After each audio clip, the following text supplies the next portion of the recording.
નમસ્કાર દર્શક મિત્રો, ગુજરાત એટ 7 સાથે હું છું યશસ્વી। સમાચારની વાત કરીએ તો કચ્છથી સમાચાર સામે આવી રહ્યા છે, જ્યાં મૌલાના અઝહરીના 3 દિવસના રિમાન્ડ મંજૂર કરવામાં આવ્યા છે।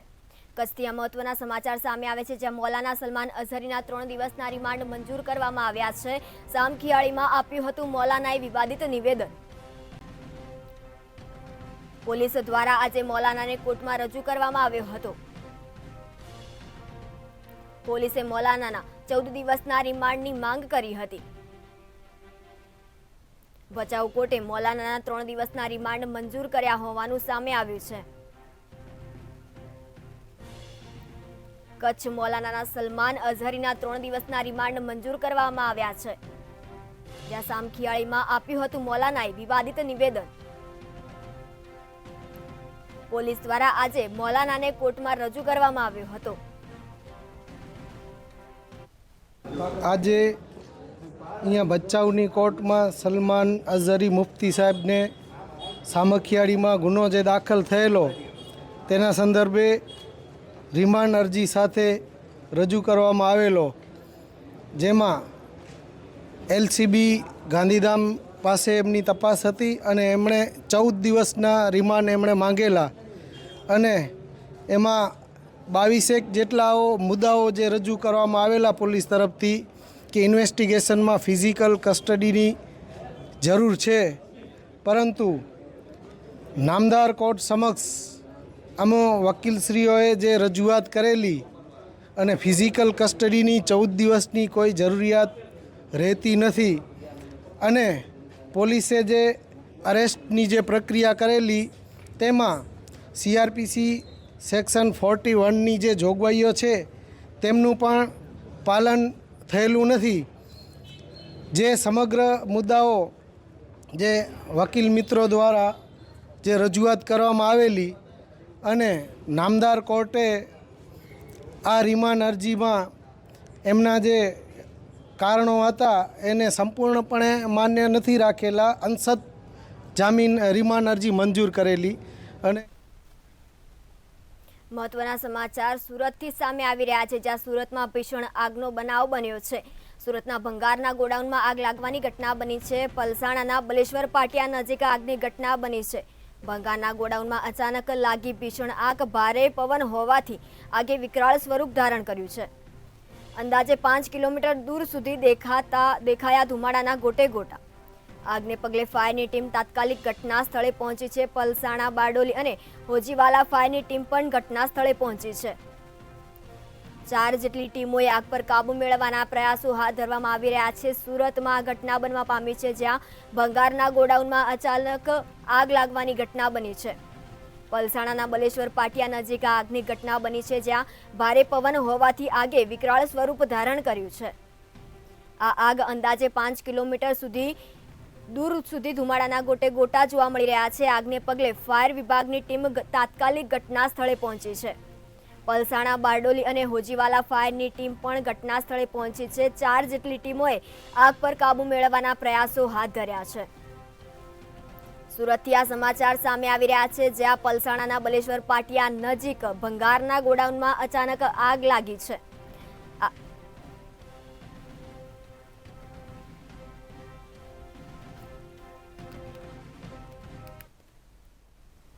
કોંગ્રેસ નેતા રાહુલ ગાંધીએ ફરી એકવાર વડાપ્રધાન નરેન્દ્ર મોદી પર નિશાન સાધ્યું છે। ત્યારે ઓડિશામાં ભારત જોડો ન્યાય યાત્રા દરમિયાન રાહુલે દાવો કર્યો હતો કે પીએમ મોદીનો જન્મ ઓબીસી કેટેગરીમાં થયો નથી, તેઓ ગુજરાતની તેલી જાતિમાં જન્મ્યા છે। આ સમુદાયને વર્ષ 2000માં ભાજપ દ્વારા ઓબીસી ટેગ આપવામાં આવ્યું હતું। તેમનો જન્મ સામાન્ય જાતિમાં થયો હતો। ત્યારે આ અંગે રાહુલ ગાંધીના નિવેદનને વખોડતા ભાજપના ધારાસભ્ય અને પૂર્વ કેબિનેટ મંત્રી પૂર્ણેશ મોદીએ શું કહ્યું, આવો સાંભળીએ। मोदी जी पार्लियामेंट में कहते हैं ओबीसी वर्ग को भागीदारी की क्या जरूरत, मैं ओबीसी हूं। सबसे पहले मैं आपको बताना चाहता हूं, नरेंद्र मोदी ओबीसी पैदा नहीं हुए थे। नरेंद्र मोदी जी तेली कास्ट के गुजरात में व्यक्ति पैदा हुए थे। उनको, उनकी कम्युनिटी को बीजेपी ने 2000 में ओबीसी बनाया, आपके प्रधानमंत्री ओबीसी नहीं पैदा हुए, आपके प्रधानमंत्री जनरल कास्ट पैदा हुए। वो किसी ओबीसी से गले नहीं मिलते, वो किसी किसान का ऐसे हाथ नहीं पकड़ते, वो किसी मजदूर का हाथ नहीं पकड़ते, वो सिर्फ अदानी जी का हाथ पकड़ते हैं। और ये पूरी जिंदगी में जाति जनगणना नहीं करेगा, क्योंकि ये आपके प्रधानमंत्री पूरे देश से झूठ बोल रहे हैं। ये ओबीसी नहीं पैदा हुए, ये जनरल कास्ट के आगे, ये ओबीसी जाति जनगणना कभी नहीं करने देगा।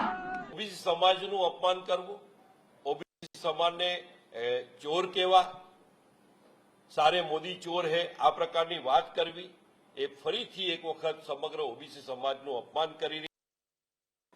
અને ત્યારે નરેન્દ્રભાઈ મોદી સાહેબે હમણાં જ કહ્યું હતું કે આપણે રાજનીતિ રાષ્ટ્રનીતિની ઓર આગે बढ़ીએ, પરંતુ ફરીથી એક વખત કોંગ્રેસ માત્ર ને માત્ર વોટ બેંકની તુષ્ટિકરણની રાજનીતિ કરીને એ જૂઠ પર જૂઠ બોલી રહી છે. એમણે કહ્યું 2000ની સાલમાં મોદી સાહેબે આ ગુજરાતની અંદર તેલી સમાજને ઓબીસી સમાજમાં સામેલ કર્યો.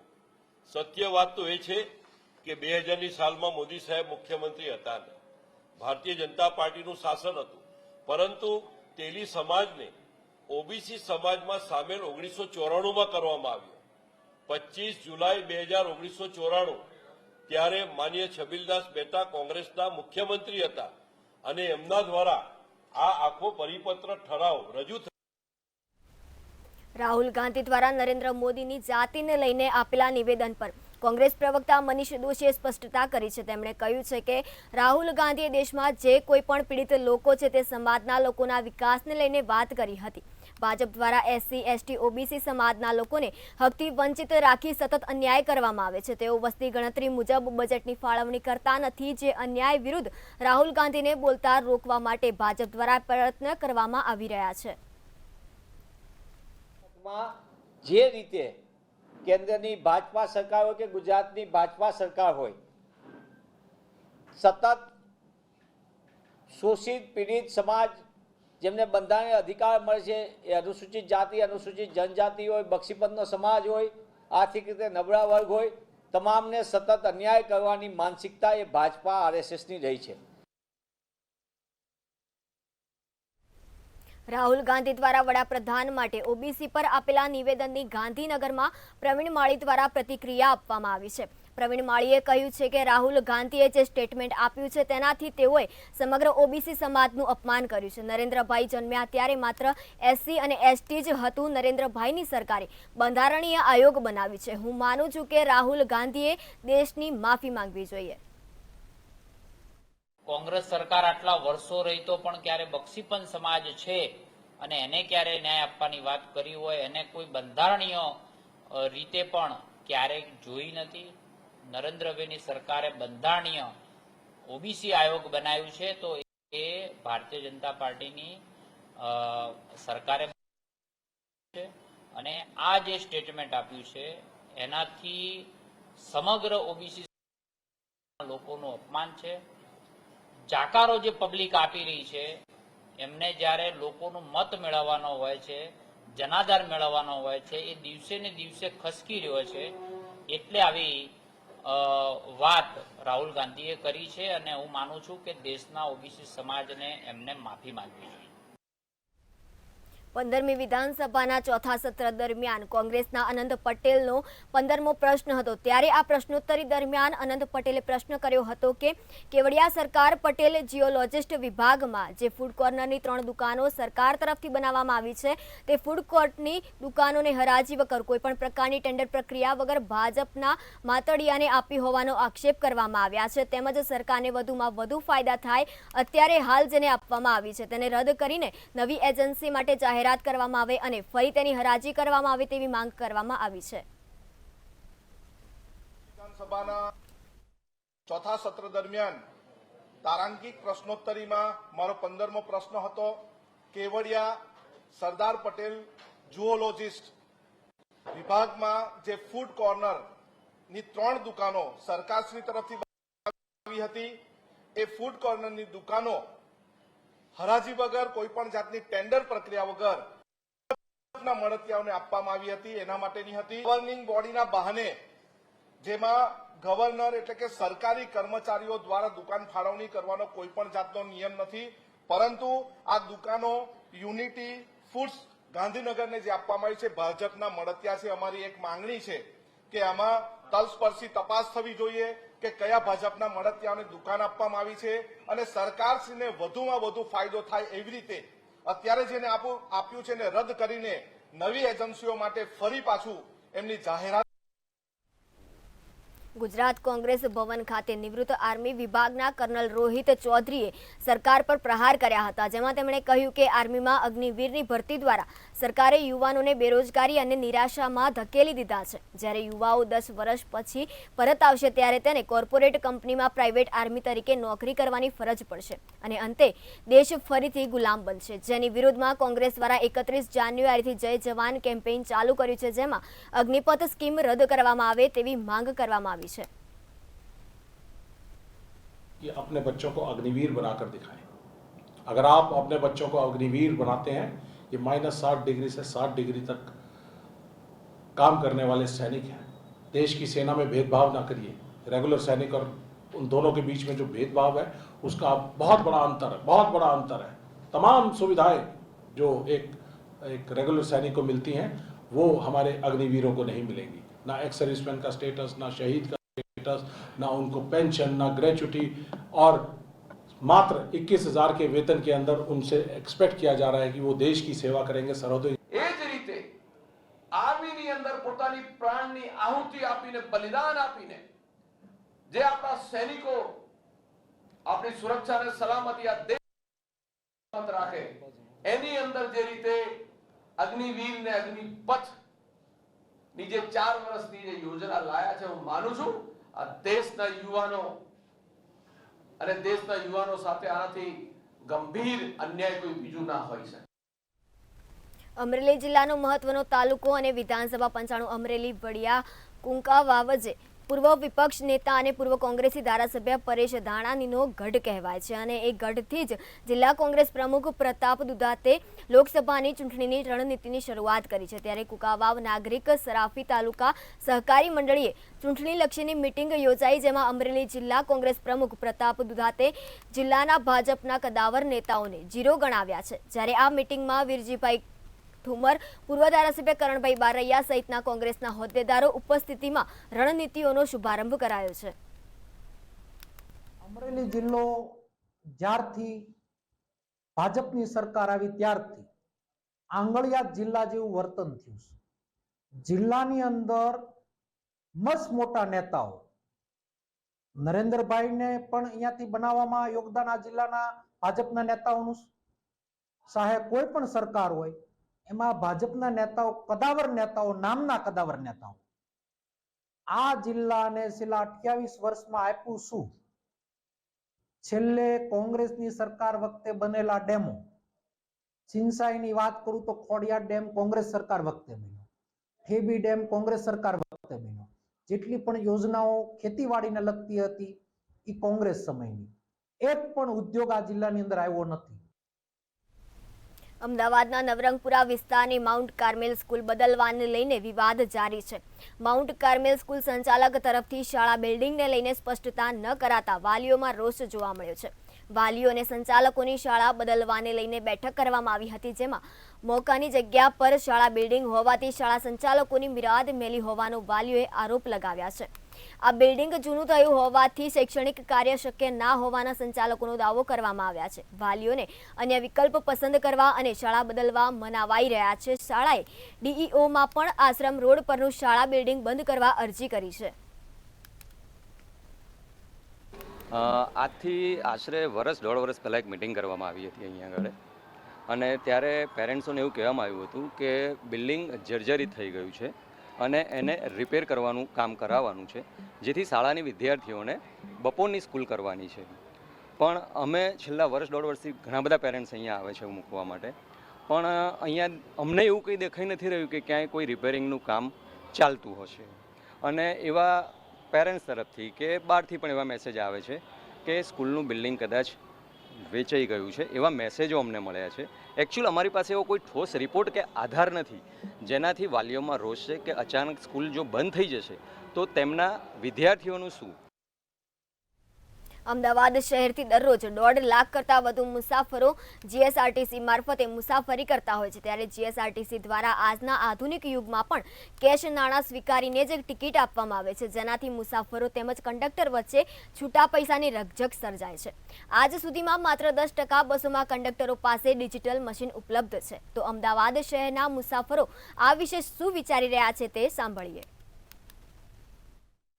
એસટીની અંદર ઘણીવાર મુસાફરી કરતા હોઈએ ત્યારે કંડક્ટર જોડે આપણી પાસે કેશ ના હોય પણ ક્રેડિટ કાર્ડ હોય, ઓનલાઈન પેમેન્ટની સગવડ હોય, એવા સાધનો થઈ ગયા. એવા સંજોગોમાં આ કંડક્ટરની પાસે આપણે કેશ જ આપવી પડે છે. જો આ ફેસિલિટી કંડક્ટર દ્વારા ચાલુ અથવા એસટી બસ દ્વારા ચાલુ કરવામાં આવે તો ગ્રાહકોને સારું રહે અને પૈસાની લેવડ દેવડની પ્રક્રિયામાંથી મુક્ત થઈ શકાય. મારે બસની અંદર અમદાવાદથી બોડેલી જવાનું છે, પણ ઘણી વખત શું થાય કે ટ્રાન્ઝેક્શન કે ભાઈ છૂટા પૈસા નહીં હોતા, આ નહીં હોતું ડિજિટલ, તો અમારે ઉતરતી વખતે તો બધા પેસેન્જરોને તકલીફ પડે. અને એવી તકલીફ પડે છે કે ભાઈ કંડક્ટર પાસે છૂટા પૈસા ના હોય તો લીધા પૈસા વગર બી અમારે પાછું જવું પડે. તો ડિજિટલ ટ્રાન્ઝેક્શન થાય એવું સરકારશ્રીને અને એસટી નિગમને અમારી રિક્વેસ્ટ છે. जी, हम जब बस में सफ़र करते हैं तो कभी कभी ऐसे हालात आ जाते हैं कि जब हमारे पास 100 की पत्ती होती है या 500 की पत्ती होती है तो उसमें तकलीफ़ होती है. अभी तो डिजिटल इंडिया है भाई, अभी ऑनलाइन की ज़माना है, तो इसलिए फ़ोन पे अगर गूगल पे हम लोग यूज़ करें तो इसमें कोई दिक्कत का सामना नहीं करना पड़ेगा. આઝાદીના 75 વર્ષ પૂરા થયા બાદ હવે ભારત એ વિકસિત ભારત બનવા જઈ રહ્યું છે. ત્યારે ડિજિટલ ઇન્ડિયાના સપના જોવામાં આવે છે. ડિજિટલ ઇન્ડિયાની અનેક પહેલ પણ સરકાર દ્વારા કરવામાં આવી છે. તેમ છતાં હજુ પણ એસટી બસોની અંદર એ ડિજિટલ પેમેન્ટ કંડક્ટરો દ્વારા સ્વીકારવામાં આવતું નથી. આપણે અત્યારે અમદાવાદના ગીતા મંદિર બસ સ્ટેશન છીએ. હું આપને બતાવીશ કે અહીંયા દરરોજ મોટી સંખ્યામાં મુસાફરો એ પોતાના સ્ટેશન પહોંચવા માટે મુસાફરી કરતા હોય છે. અહીંથી મુસાફરો રાજ્યના અલગ અલગ ખૂણે પ્રવાસ કરતા હોય છે. અમદાવાદ શહેરમાંથી રોજના 1 લાખ લોકો 4000 જેટલી બસોની અંદર મુસાફરી કરતા હોય છે, જેને લઈને મુસાફરો ડિજિટલ જમાનો હોવાથી ઘણી વખત એવું સમજતા હોય છે કે એસટીની અંદર પણ ડિજિટલ પેમેન્ટ ચાલશે, આપણે ફોન પે કરી દઈશું, ગૂગલ પે કરી દઈશું. પરંતુ જ્યારે કંડક્ટરને પાસે ટિકિટ લેવા જાય છે ત્યારે તે માત્ર કેશમાં જ પૈસા માગે છે, જેના કારણે તેઓ મુશ્કેલીમાં મુકાય છે. સાથે સાથે ઘણી વખત કંડક્ટર અને મુસાફરો વચ્ચે છૂટા પૈસાને લઈને રકઝક પણ થતી હોય છે. ત્યારે સવાલ એ ઊભો થાય છે કે શું ડિજિટલ જમાનો હોવાથી આજના આધુનિક યુગમાં શું એસટીની અંદર પણ ડિજિટલ ફોન પે કે ગૂગલ પેથી પેમેન્ટ ના થઈ શકે? ત્યારે હવે સરકાર અને વહીવટી તંત્ર ઝડપથી આ બાબતે વિચારે અને એસટી બસોની અંદર ડિજિટલ પેમેન્ટ શરૂ થાય તેવી લોકમાંગ ઉઠવા પામી છે. કેમેરામેન બિપિન સાથે સરફરાઝ નાગોરી, મંતવ્ય ન્યૂઝ, અમદાવાદ. આણંદમાં ડ્રિંક એન્ડ ડ્રાઈવ કરી વધુ એક અકસ્માતની ઘટના સામે આવી છે. ભર બપોરે દારૂના નશામાં કાર ચાલક કાર હંકારીને અકસ્માત સર્જ્યો હતો, જેમાં કાર ચાલકે બાઇક સવારને અડફેટે લીધું હતું. દારૂના નશામાં કાર ચાલકે બાઇક ચાલકની ટક્કર મારી ઈજા પહોંચાડી હતી. ઈજાગ્રસ્તને 108ની મદદથી સારવાર અર્થે હોસ્પિટલમાં ખસેડાયો હતો. કાર ચાલકની ગાડીમાં પાણીની બોટલ તેમજ બેગમાં વિદેશી દારૂ હોવાનું અનુમાન લગાવવામાં આવી રહ્યું છે. સ્થાનિકો દ્વારા નશાધૂત આરોપીને ઝડપીને પોલીસને સોંપ્યો હતો.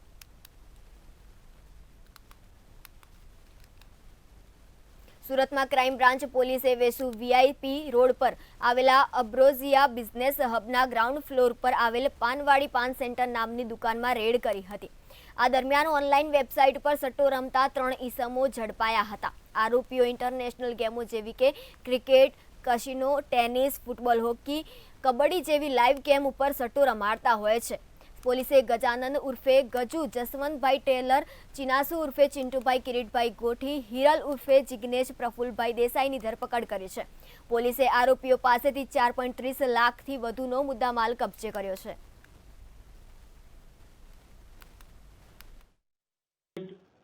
કેસિનો, વોલીબોલ, બીજી લાઈવ ગેમો ચાલે છે એના ઉપર સટ્ટો રમાડતા વ્યક્તિની બાતમી મળેલ, જે આધારે ખાનગી ટીમો બનાવી અને ત્યાં રેડ કરતા 3 ઈસમો મળી આવેલ, જેમના મોબાઈલો ચેક કરતા મોબાઈલમાં અલગ અલગ ગેમો જેવી કે ક્રિકેટ, ફૂટબોલ, હોકી, કબડ્ડી જેવી લાઈવ ગેમોમાં ક્રિકેટનો સટ્ટો રમાડતા હતા, જેમાં VMGS365.co નામની વેબસાઇટ ઉપર આ ગેમો રમાડે છે.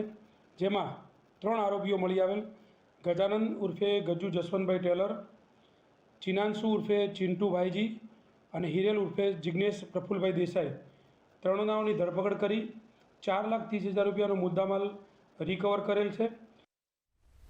બનાસકાંઠા જિલ્લાના વડુ મથક પાલનપુરના ગઢને તાલુકાનો દરજ્જો આપવાની માંગ પ્રબળ બની છે. છેલ્લા 20 વર્ષથી ગઢને તાલુકો બનાવવા માટે સ્થાનિકો અને આગેવાનો દ્વારા સરકારમાં અનેકવાર રજૂઆતો કરવા છતાં પણ સરકાર દ્વારા કોઈ નિર્ણય લેવામાં આવતો નથી. આખરે ગઢ વિસ્તારના આગેવાનો હવે લડી લેવાના મૂડમાં જોવા મળી રહ્યા છે. ત્યારે શું સમગ્ર મામલો છે, જાણીએ આ ખાસ અહેવાલમાં. પાલનપુર તાલુકાનું સૌથી મોટું ગણાતું ગઢ ગામ હાલમાં 20,000 ઉપરાંતની વસ્તી ધરાવતું ગામ છે. ગઢ આજુબાજુમાં 25 જેટલા ગામો સાથે ધંધાર્થ સંકળાયેલા હોવાથી અને ગઢ ખાતે પોલીસ, વીજ કંપનીની કચેરી, સિંચાઈ વિભાગની કચેરી, હોસ્પિટલો જેવી વિવિધ કચેરીઓ આવેલી છે અને દિવસ દરમિયાન હજારોની સંખ્યામાં લોકો અહીં અવરજવર કરતા હોય છે. જોકે ગઢને તાલુકો બનાવવા માટે છેલ્લા 20 વર્ષથી ગઢ તેમજ આજુબાજુના ગામના આગેવાનો દ્વારા માંગણી કરવામાં આવી રહી છે. ગુજરાતમાં વાઘેલાએ બળવો કરી અને મુખ્યમંત્રી બન્યા પછી બનાસકાંઠા અને ગુજરાતમાં કેટલાય તાલુકો આપી દીધા. એ વખતે ગઢ પણ ચર્ચામાં, અને ગઢ એ તહેસીલ છે, અંગ્રેજો વખતનું તહેસીલ છે. આ ગામ જ્યારે રજવાડા હતા પણ આ તાલુકો હતો, અને એ તાલુકાની માગણી વર્ષોથી અમારા ગામના આગેવાનો, કાર્યકર્તાઓ, મિત્રો, નાના મોટા કોઈ પણ કામ હોય તમારે ગઢ આવવું પડે છે, અને ગઢમાં જો તાલુકો ન હોવાથી અમને તકલીફો ઘણી જ પડે છે. તેથી જો આ ફેરે 2024ની સાલ પહેલાં જો અમારો તાલુકો ગઢ નહીં બને તો અમે ચૂંટણીનો બહિષ્કાર કરીશું. ગઢ તાલુકો બનાવવા છેલ્લા 20 વર્ષથી ગઢ વિસ્તારના આગેવાનો રજૂઆત કરી રહ્યા છે, પરંતુ સરકાર દ્વારા કોઈ નિર્ણય લેવામાં ન આવતા હવે ગઢ વિસ્તારના આગેવાનોએ આગામી 2024ની લોકસભાની ચૂંટણી પૂર્વે ગઢને તાલુકો બનાવવાની જાહેરાત કરવામાં નહીં આવે તો લોકસભાની ચૂંટણીનો બહિષ્કાર કરી આંદોલન કરવા માટેની ચીમકી ઉચ્ચારી છે. હવે બનાવી દઈશું. આ 2007 વિધાનસભા ચૂંટણી આવી એ અમે વાયદા આપ્યા હતા કે ભાઈ અમે તાલુકો બનાવશું, અને હવે આ 2024ની લોકસભાની ચૂંટણી આવે એના પહેલાં અમારો તાલુકો જાહેર કરે એવું અમે આ ભાજપ સરકારવાળાને વિનંતી કરીએ છીએ. 27 વર્ષથી ભાજપની સરકાર છે પણ કોઈ રસ લેતી નથી તાલુકો બનાવવા માટે. ગઢ એક વિકસિત ગામ છે, છતાં કોઈ તાલુકો બનાવવા રસ લેતું નથી. ગઢને તાલુકો બનાવવા માટે સૌપ્રથમ તત્કાલીન મુખ્યમંત્રી કેશુભાઈ પટેલ જ્યારે ગઢ આવ્યા ત્યારે તેમને રજૂઆત કરવામાં આવી હતી અને તેમણે ગઢને તાલુકો બનાવવાની જાહેરાત કરવા માટેની ખાતરી પણ આપી હતી. ત્યારે 2017માં ચૂંટણી સમયે પણ સ્થાનિક આગેવાનો દ્વારા સરકારના પ્રતિનિધિઓને રજૂઆત કરવામાં આવી હતી. ત્યારે પણ ગઢને તાલુકો બનાવવા માટે ખાતરી આપવામાં આવી હતી, પરંતુ સરકાર દ્વારા ગઢ વિસ્તારના આગેવાનોની રજૂઆતને અવગણીને ગઢ વિસ્તાર સાથે ઓરમાયું વર્તન કરી રહી હોય તેવું લોકોને લાગી રહ્યું છે. બનાસકાંઠાના પાલનપુર તાલુકાના ગઢ ગામને તાલુકાનો દરજ્જો આપવા માટે છેલ્લા 20 વર્ષથી માંગ ઉઠી છે અને પ્રબળ માંગમાં અનેક વારની રજૂઆતો પણ કરવામાં આવી છે. જ્યારે પણ વિધાનસભાની કે લોકસભાની ચૂંટણી આવે ત્યારે નેતાઓ દ્વારા થાલા વચનો આપવામાં આવતા હોય છે. જોકે મહત્વની વાત કરવામાં આવે તો પાલનપુર તાલુકાના ભાજપ પ્રમુખ તરીકે છેલ્લા 2 ટર્મથી ગઢ વિસ્તારના જ આગેવાન અત્યારે છે, પરંતુ કોઈ પણ પ્રકારનો ઠરાવ કરવામાં આવતો નથી, જેને લઈ અને સ્થાનિક આગેવાનોમાં પણ રોષ જોવા મળી રહ્યો છે. છેલ્લા 20 વર્ષથી ગઢને તાલુકો બનાવવા માટે અનેક વારની રજૂઆતો પણ કરવામાં આવી છે. તત્કાલીન મુખ્યમંત્રી કેશુભાઈ પટેલ જ્યારે ગઢ આવ્યા ત્યારે પણ રજૂઆત કરી હતી. ત્યારબાદ 2017ની ચૂંટણીમાં પણ ગઢને તાલુકો બનાવવા માટેની રજૂઆત કરવામાં આવી હતી, પરંતુ ક્યાંક ને ક્યાંક સરકાર દ્વારા ઠાલા વચનો આપવામાં આવી રહ્યા છે, જેને લઈ અને ગઢ તેમજ આજુબાજુના ગામોના સ્થાનિક આગેવાનોમાં અત્યારે તો ભારે રોષ છે અને સ્થાનિક આગેવાનો દ્વારા આગામી 2024ની લોકસભાની ચૂંટણીમાં બહિષ્કાર કરવાની ચીમકી પણ ઉચ્ચારવામાં આવી છે. રમેશ પટેલ, મંતવ્ય ન્યૂઝ, બનાસકાંઠા. હાલ ગુજરાત 87માં બસ આટલું જ. વધુ સમાચાર માટે જોતા રહો મંતવ્ય ન્યૂઝ. નમસ્કાર.